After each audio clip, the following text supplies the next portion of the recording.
Hi, Anthony Alfo here, and in this video we're going to talk about how to drive retirement income with a bond ladder.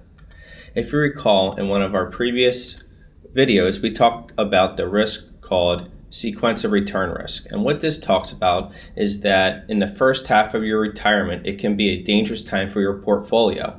Having a series of bad markets or bad returns, or also maybe known as a bear market, can have a disproportionate amount of bad experience on your portfolio versus somebody in the opposite who might start retirement in a good market or an upward trending market. So minimizing or reducing the likelihood of starting retirement or that first half of retirement with bad returns is going to be an important step in putting together your retirement plan. So let's talk about what you can do in order to help minimize the chances of starting retirement in a downward market. One concept I like to talk about is the bond ladder, and this can be a very useful tool. A bond ladder is a series of safe securities with different maturities matched up to your spending needs.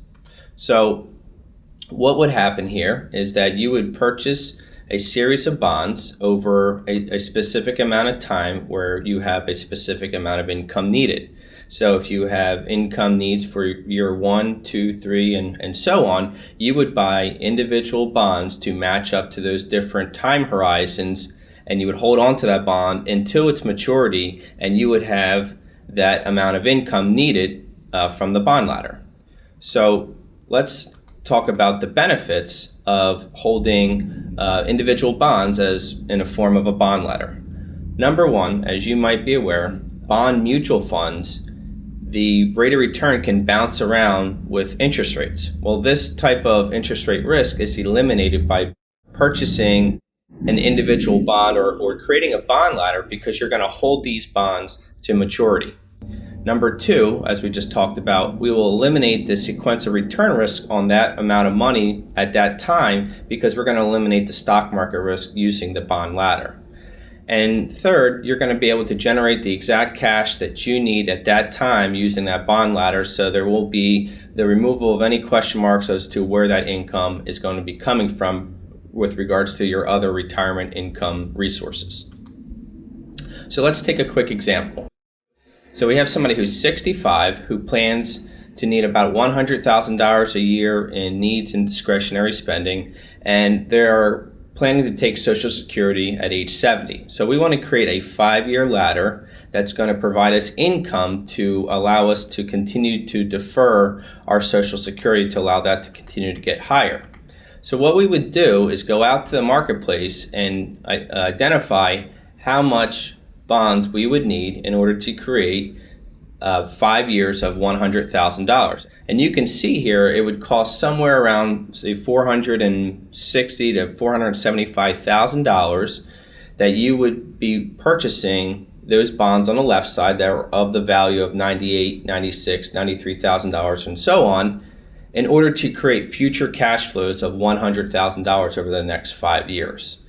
And each year you can see that the maturity would be coming due at each point down the road, which is why 5 years down the road you need to put in the littlest amount of money to create the $100,000. If you're going to go on this on your own and don't want to go out and purchase individual bonds, you could also look at 2 bond ETFs that are out there, the Select Invesco Bullet Shares or iShare I bonds, which are ETFs out there. We'll talk about just the one, the Invesco Bullet Shares, but essentially you have an ETF that's a low-cost vehicle where you can purchase specific maturities needed to create your own bond ladder. It's going to be well diversified because it's going to have over 200 bonds per ETF, and you can get that in corporate bonds or high-yield bonds as well. So that might be something that you can look at for your own needs. So just remember, when we go through building your own bond ladder, one tip I would say is maybe consider creating your own bond ladder with its own dedicated account. It's a little bit easier to kind of keep track of what's going on there instead of commingle it with some of your other accounts. And then just kind of going back to this needs and wants that we talked about in some of the previous videos, if you want to have a bond ladder besides deferring your Social Security. If you like the concept of having a predictable type of income stream, and that can be coupled with your Social Security and pension if you're lucky enough to have one, that bond ladder can be another form of essential income resources that is removing or eliminating the stock market risk. So what you can do as your bond ladder starts to empty itself, you need to replenish it and purchase additional bond ladders. You can take money from your stock market account when the market's up and purchase new bonds to continue that ladder. So you might want a ladder that lasts for 10, 15, or 20 years or longer. And the best way to really do that is to replenish it when the stock market's up. And that would be a form of actually rebalancing your portfolio as well.